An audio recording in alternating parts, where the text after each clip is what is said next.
આજ તો ઘણા દિવસો પછી આવી ગયા દામનગરમાં ને બધા ક્રિએટરો સાથે મળીને દામનગરની શેરીઓમાં પીધી લાલ લાલ સોડા.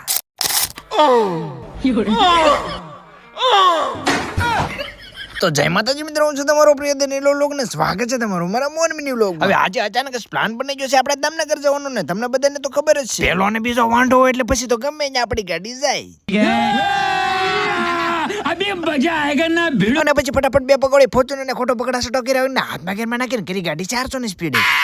એ તારી માને ધીમી આય કેના પેટ્રોલ તારી માને છે. અને 5 મિનિટમાં તો મેગી બની તૈયાર થઈ જાય. આપણે તો 4 મિનિટમાં દામનગરમાં પહોંચી ગયા. વગાડો તે મંજીરા.